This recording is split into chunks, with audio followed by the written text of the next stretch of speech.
So, welcome those who are just joining now. This is Screen Time at Bedtime with the Dragons.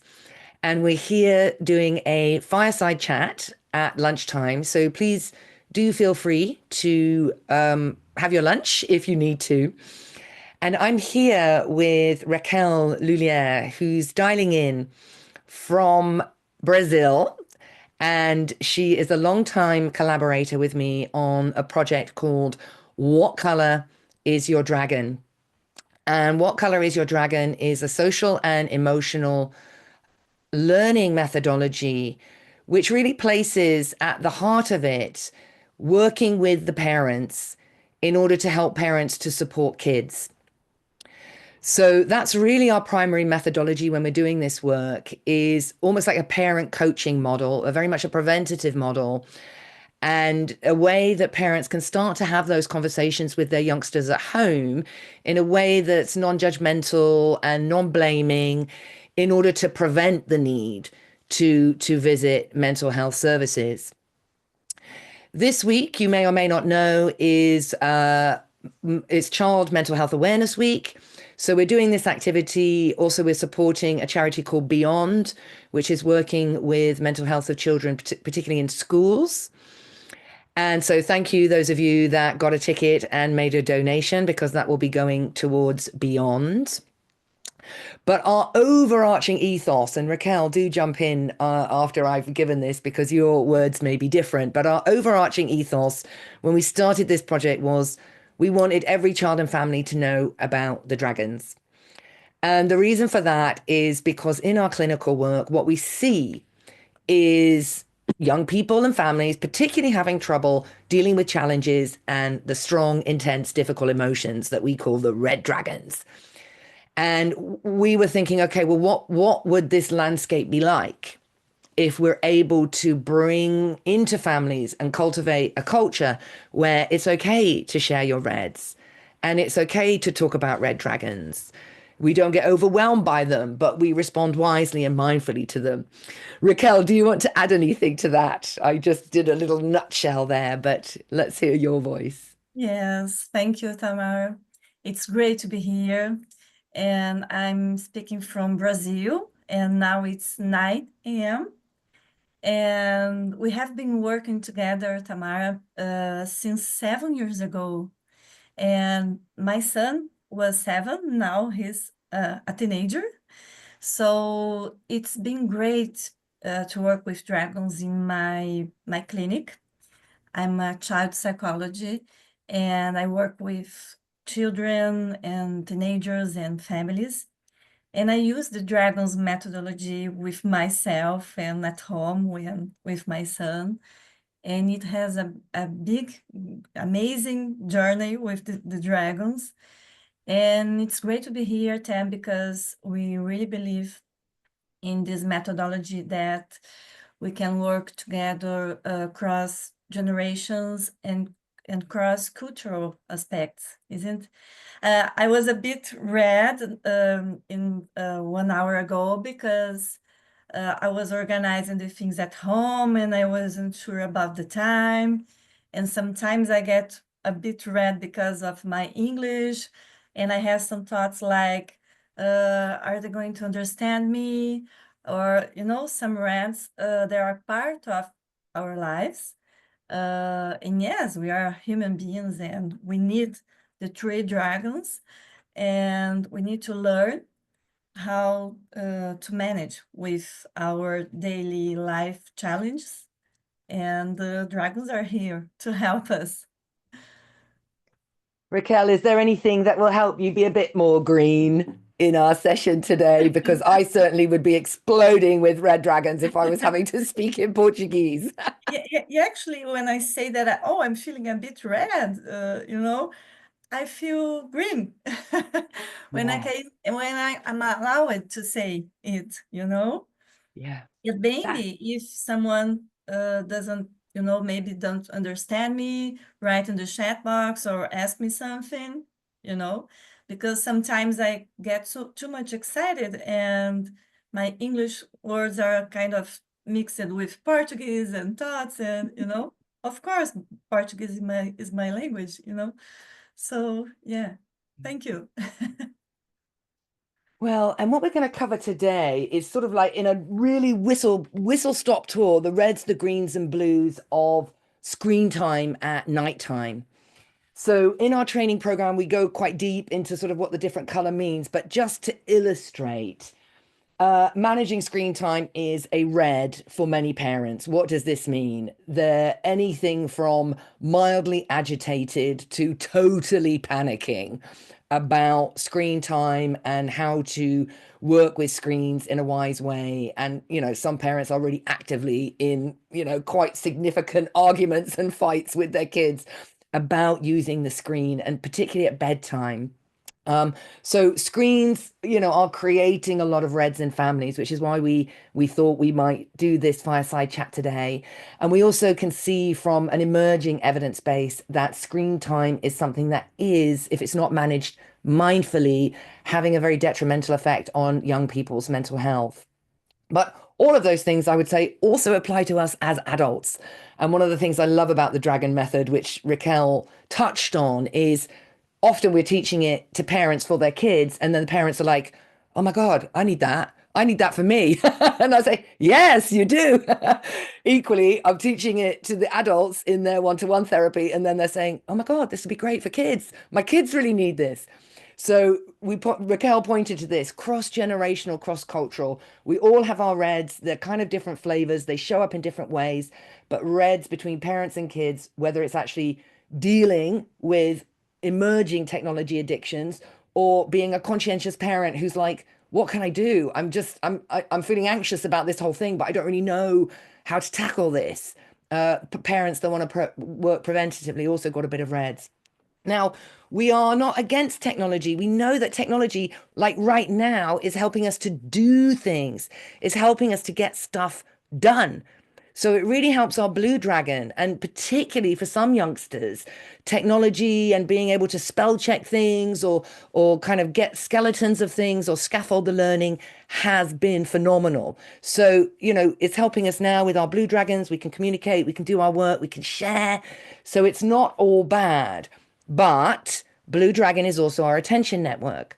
So, how is the attention network being shaped by the use of technology in the home, and particularly when we use it at bedtime?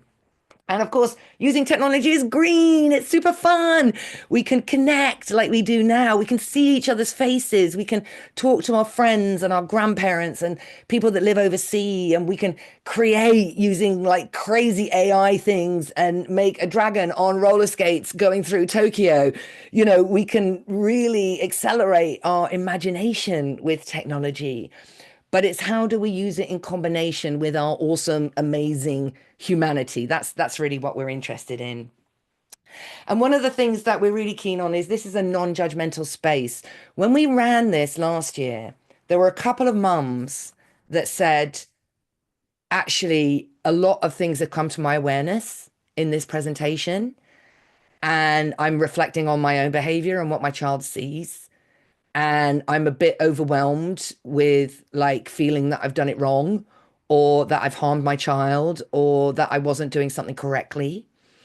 So I really want to say right from the word go, it's okay. Like everybody is in the same boat. Yeah, it can sometimes be that double-edged sort of awareness where we think, "Ooh," and that's where we just amplify the green dragon and we say, look, it's not your fault.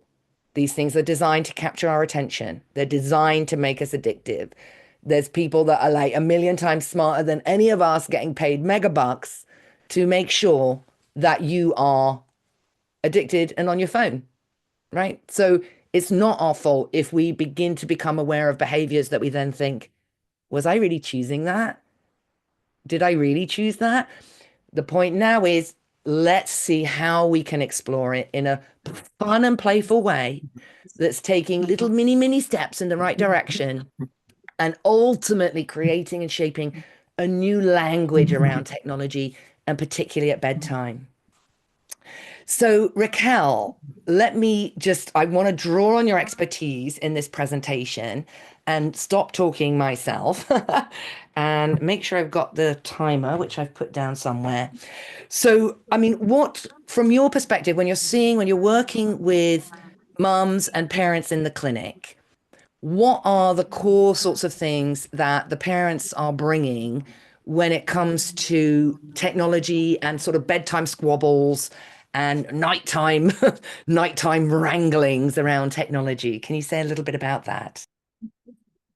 Yes, Sam, it's very common that the parents have some issues about this moment when the kids arrive home after school or after their activities with a lot of energy, and at the same time, they are feeling hungry and they want connection, but they can't stop. They want to do more. They are with this excitement and they want to play games, online games with friends, and they want to watch videos. They want to do a lot of things with these technologies, a lot of different devices. Here they are, with this activity in their brains and body. And of course, the parents, they are tired and they have a lot of things to do to really prepare the bedtime. So it's a big challenge. It depends on the age, depends on the routine. But what I notice is that it's like, it's very red for the parents because sometimes they make decision in this battle mode, as I say, this competitive. You need to do because I'm telling you, and we know that it's not what they wanted to do. So when they ask for help, they are really tired. They are really, red because they don't know what to do and what to try to bring with the dragons in this. Um, um, when I say about clinical approach, environment, and non-clinical preventive, we say that we can try to soothe ourselves and try to find ways to avoid moments like this. But sometimes they are going to happen. Sometimes we are going to be frustrated with kids. They are going to feel frustrated with us. So what to do in these moments? So it's a big challenge when they get home very excited and want to do more, more, more. But what I notice is that if they are not teaching since they are young to how to relax or how to focus, they are going to take the cell phone, they are going to take the computer and try to find relax and focus on this device. Yeah, yeah. So it's a big challenge because at the same time they want connection and they want attention. Mm. Yeah. So And this, I in the think this is the thing, this is the core of it, isn't it? It's the yeah, attention yeah. aspect. And I remember that I can't remember the name of the book, but there was this great book that we read in our therapy training. And the question that we ask, which I actually use a lot in my adult work, is what did you do to get attention from your parents when you were young? Because that shapes so much of the behaviors that then emerge. I'm Mhm. just going to pick up a couple of things that you said there as well. So, for those that are watching or listening, Raquel used the language of battle mode. Yeah. And that's really a part of how we work with our parent coaching is learning the signals of your own red dragon Mhm. so that as far as possible, you can begin to notice when your red dragon is emerging because two red dragons can't solve a problem. It's one of our catchphrases. So again, something to think about. And, we're not expecting perfection. We're really not. There are going to be moments when you're screaming at your child. It's just part of life, part of being a human being. We're not like those Instagram mums where life is perfect and the children are all perfectly behaved and everything is perfect. We realize that's not the case, but it's like, how can I inch towards with practice, with repetition? And and I think Trish there in the comments is also pointing to something which is about being prepared. So, Raquel, can you say a bit more about that transition from, I guess, coming home where maybe some of the things start to percolate? Because it's often about give me that back because it's bedtime, isn't it? Yeah. So say a little bit more about that transition into bedtime. You were talking about learning some different sort of soothing or wind down techniques. What's your experience with that? Yeah, it depends on the age, Tam, but uh, something that is happening a lot in my clinic, and I try to help parents because yes, we know how hard it is. We can imagine the challenge, but it's trying to bring the kids for you, like, can you help me here? Can you be with me? Oh, I'm missing you. Let's do something together. Trying to bring this attention. I know that it's a big challenge because, they are with a lot of interesting things happening in their faces. But if we have organized it with them previously in another moment, in a green mode, we can try to organize a routine for this transition. Because if you are green, Tam, if you are green here, we can focus and we can think about perspectives, we can think about solutions, and we can open this conversation.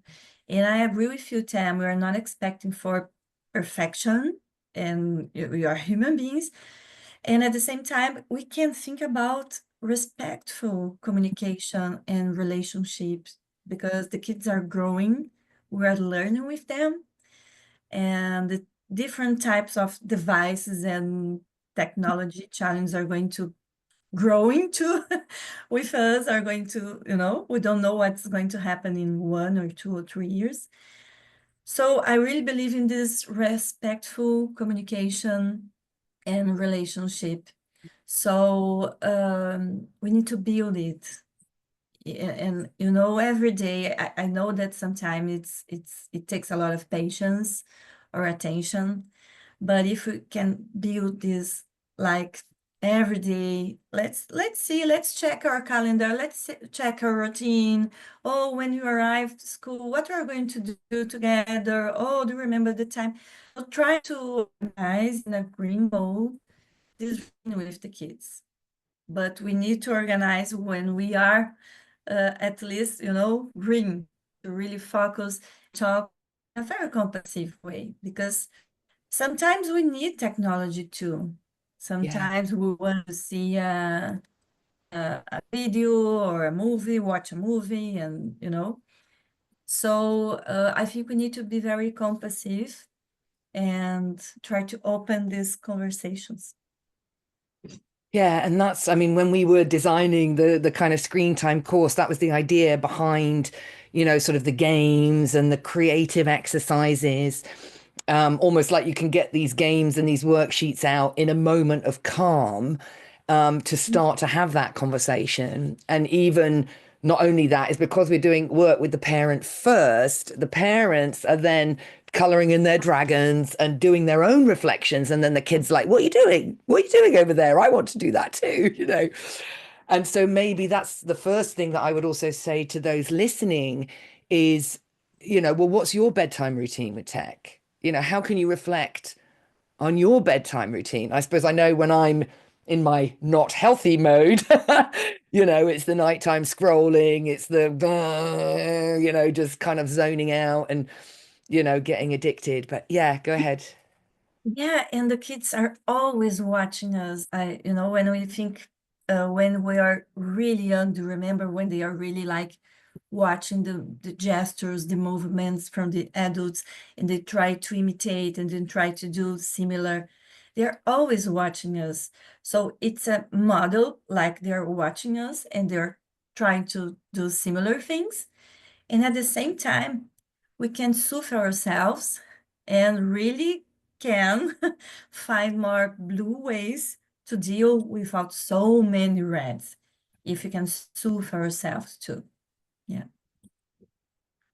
We've got a question in the chat box there about, what do those nighttime battles look like? And I suppose if there is anybody out there that wants to kind of contribute in the chat, I won't read out anybody's names. But Raquel, have you got any examples from your clinic of like what parents are really bringing in terms of the battles they're having. Yeah, like these examples, these scenes that you can imagine, they are very excited, they want to play more, and the mom say, no, now you have to take, you need, no, you have to go to the shower. And no, I don't want. And these moments that takes to the child go to the shower, and sometimes there are a lot of fight, and you have to do, you need to do, I'm telling you. And then the child go to the shower and, oh, I want to spend more time here. I think it's very common. And and they see as obligations. I think obligation is the word, and there is this internal battle, like I wanted to do things that are fun, and I have to do these, like brush my teeth and go to the shower and have a dinner. Yeah. It's it's where I see that the things are being lost. There's no connection. There is, I want to do more. No, you have to do, you need to do. And that's the battle when I say, Yeah. And this sometimes the parents, they're very confused because they tell me, no, I'm the authority and he has to do this. And it's this confusion about uh, we can be the authority, Yes, autoridade, that's yeah. yeah, without being authoritarian. You know, let's find this balance. You know, Yes, that thing which is how not to get into the hierarchies and the yeah, telling and the kind of the louder voice, yeah. as you called it, the battle mode, where suddenly you're kind of in a fight and you're the bad guy or you're the bad mum. And the competitive mind is activated. When you think about, okay, collaborative mind, compassive mind, it's another pathway. you Yeah. know it's about connecting with this collaborative mind from the child. So, I mean, we're talking about sort of two different moments, I think, and it's important to say that. I mean, many parents are like, I've got this big red happening at bedtime. What do I do in that moment? We tend to put our focus a bit more around the preventative aspects. And so I would say, the top tip for if you're in a screen time battle is manage your own red dragons, be like a broken record in terms of consistency, in terms of what you say, and slowly start that process of beginning to contract how to use technology in that transition before bedtime. Now, we've got a question in the chat there about, sort of how long should the wind down be? There are some studies and some research on this, and we've got a World Health Organization sort of document summary that we can share with you afterwards.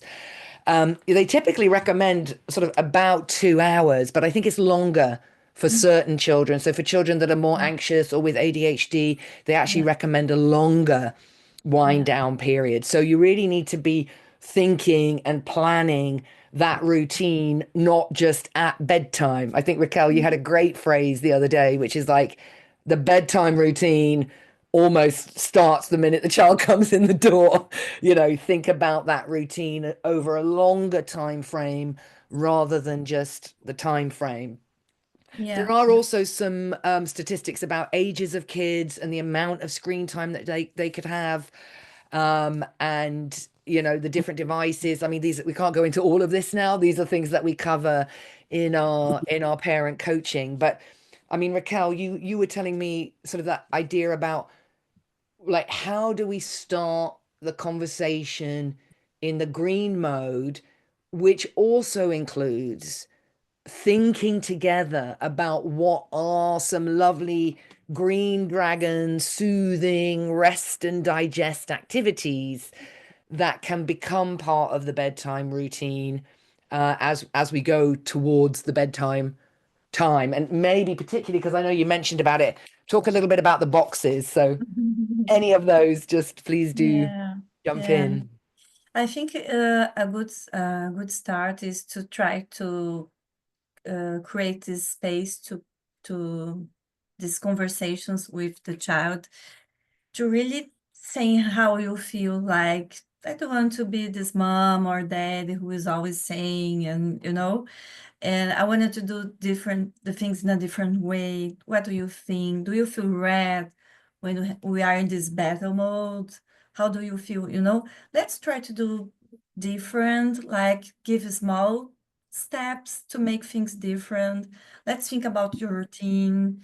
What do you love using technology? So the child is going to start, oh, I wanted to talk with my friend or my relative. I wanted to play this game. Okay, do you think that this game is possible before you go to school or before you go to have a dinner? Because this game takes a lot of time. There are some games that we know that we don't have we're not sure about how many minutes or hours it can take, you know? And I'm So, going to interject there quickly because that's another thing that was really top tips, wasn't it? Which is know the games that your kids are playing. yeah, because Know sometimes, what they're dealing, know what they're doing, know their yeah, games so that they can't trick you and be there like, are oh games no, that, this level just only takes 5 minutes. And then yeah, you're like, they can't, no, I think another level is going to take 45 minutes. So make sure you yeah, know the details. Yeah.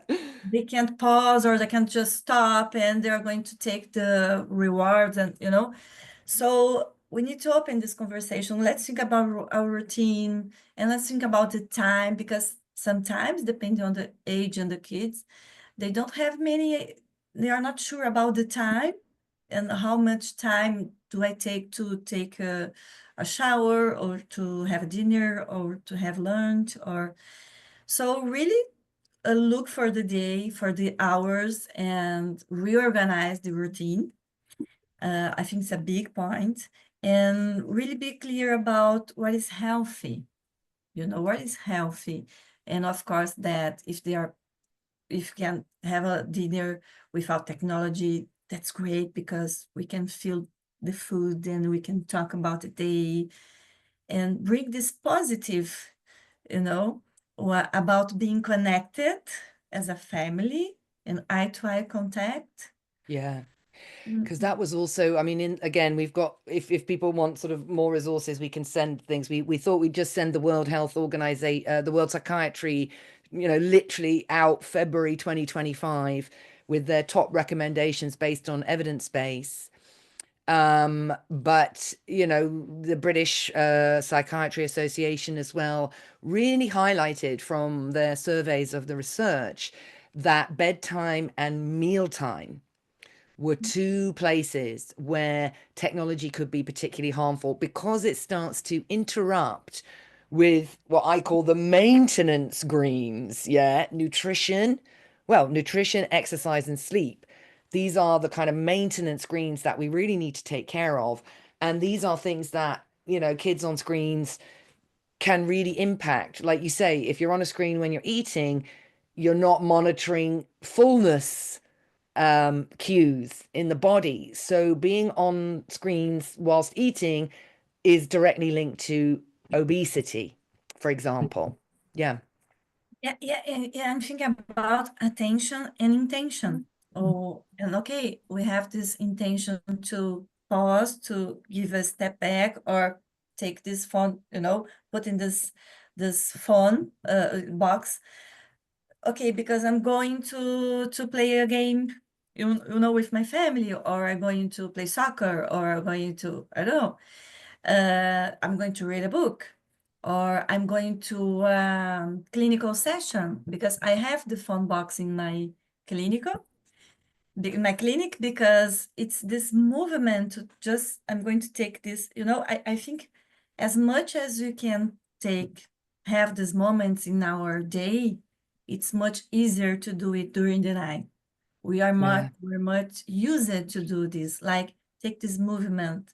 I'm going to take my cell phone there, I'm going to put there, and I'm going to do this, you know. You could make it, it's almost like adding a little ritual, isn't it? And I remember when you were working with the phone box with your son, and then Yeah, eventually he was like, Mom, you're not putting the phone in the box yeah, at lunchtime. I mean, yes. so there's that And then training phase. And then it became very natural. Like he's 14 right now. We have this phone box for Yeah. many years here in our room, and it's totally natural. We put the cell phone there, and okay, we're going to have lunch, and yeah, And I'm using these boxes as well, and I know you've got it in your clinic, and there's something about out of sight, out of mind, and that was also came yeah. out in the World Psychiatry research. Document. Out of sight, out of mind, and you can even get, I don't know if I agree with this, but you can get like phone jails that have a timer on them, so you can actually literally put the phone.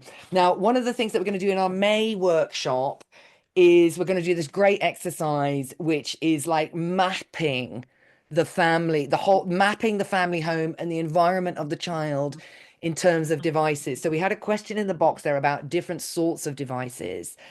And again, I just give you this one, but do come to the workshop because it's super fun and we'll teach you kind of how to do it for yourself so that you can then go away and do it as like a game or something playful, playful with your child. And that's the bit where you can have the conversations in a green mode. Let's make it a game while we're discussing this rather than I think we need to talk about your technology use. Right? You're kind of making a game and there's a lot of gluing and sticking and like paper and recycling things.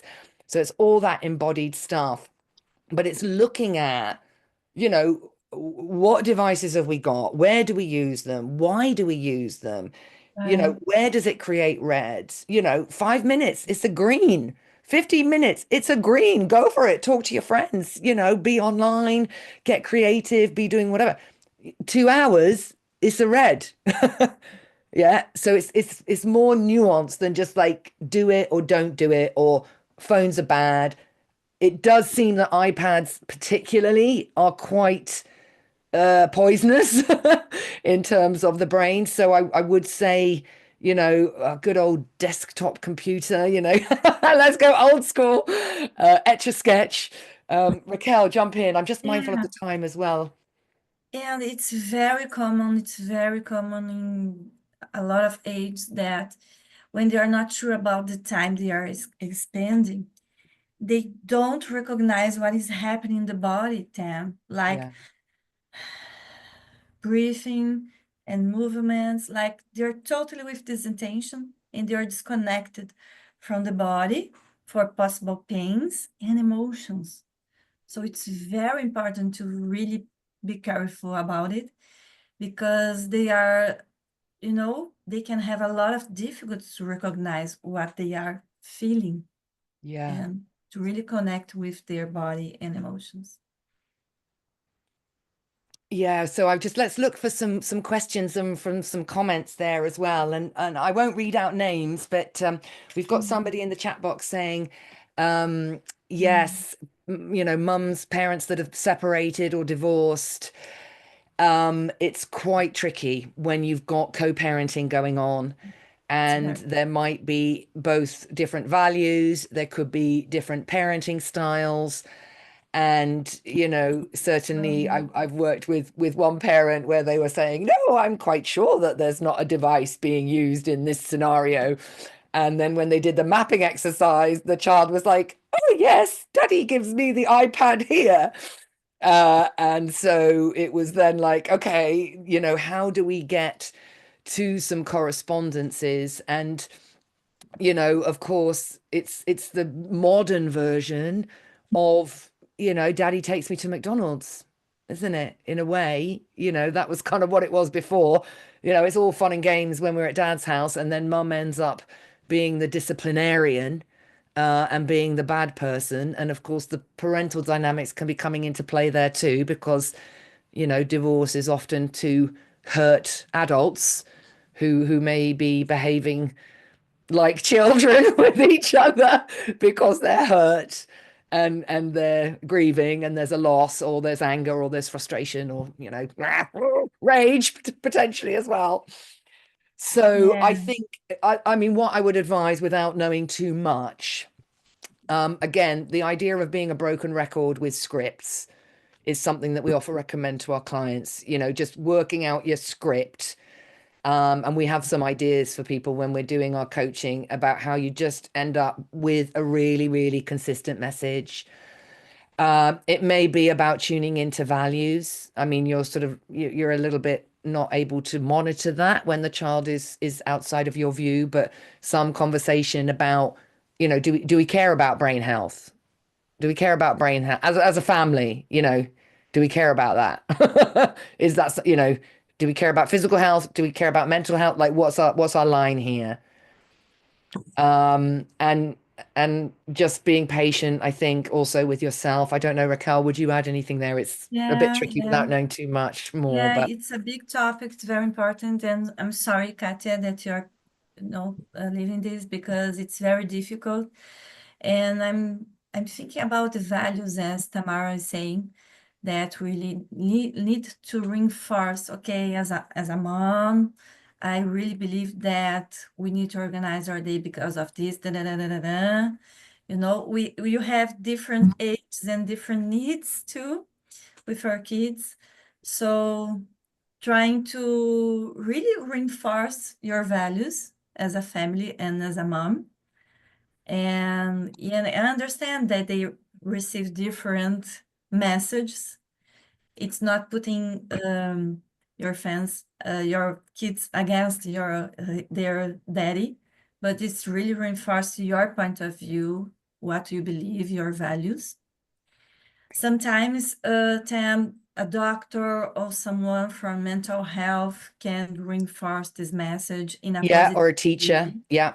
Yeah, or a teacher and really I reinforce. was thinking about that. Are there any other allies? Are there other allies in the system? Could be Yeah. grandparents, could be aunts and uncles, or other places where the children spend time. Yeah, and they understand that sometimes we need to be flexible, of course, in during some days during the weekend or vacation, but being flexible, it's not just, take away and okay, everything is no.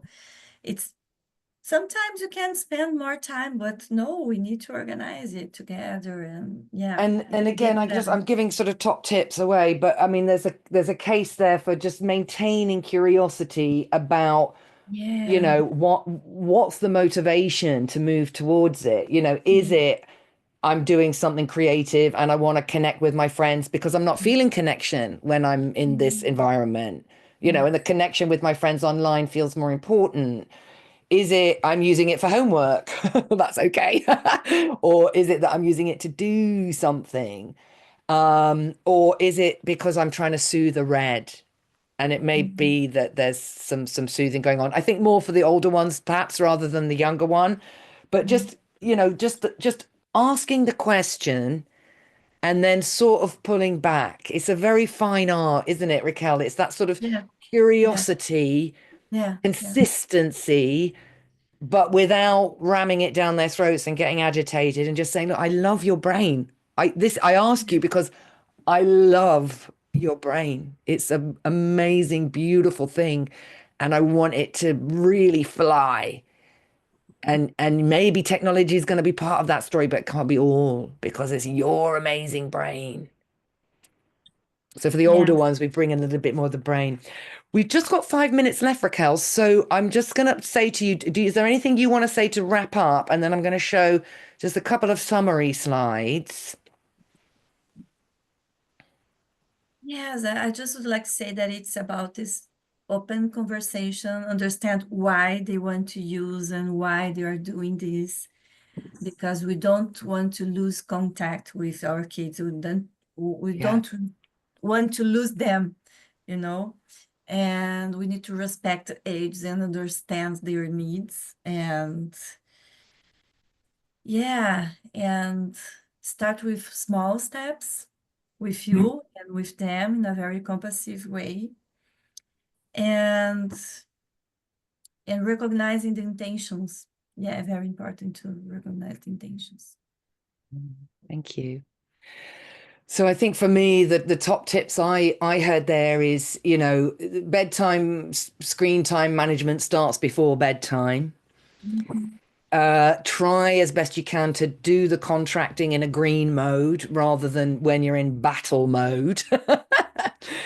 managing battle mode. And I think the other exercise that I sometimes offer to parents is like, what is your real fear? I mean, there's the bit which is like, why aren't you doing what I'm telling you? But like really you digging into what am I afraid of? What aspect of this technology use is activating my values? We all actually have different values. I mean, it can be sometimes interesting when nephews and nieces meet one another because the family values can be so different, Yeah. right? Different family cultures.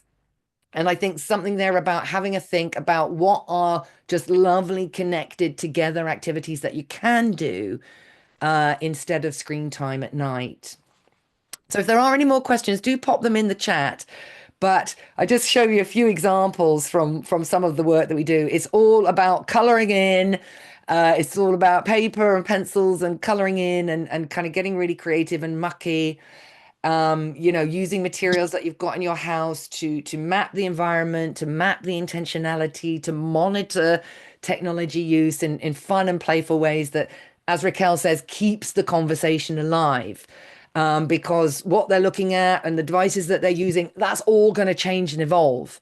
So it's kind of not really about specific devices. It's about how do we have conversations. Um, and if this speaks to you, we're going to do a kind of one of our workshops, which is a piece that we do in the one-to-one parent coaching, which is the mapping exercise. So either we can send you information or just scan the WhatsApp code there, sorry, the QR code, and that's going to be in May. And we're going to be looking at kind of monitoring and mapping all the different ways we can use the colors to create this visual spatial mapping.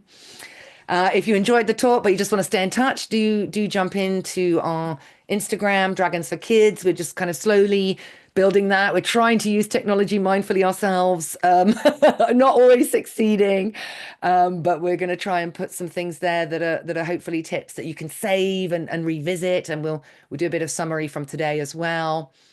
And we can send you it's a two-pager of this article from the World Psychiatry organization, where we were thrilled to see that the main evidence-based interventions were exactly the things that we were doing, but we were doing them in a very playful way. Yes, Raquel, do you want to add something?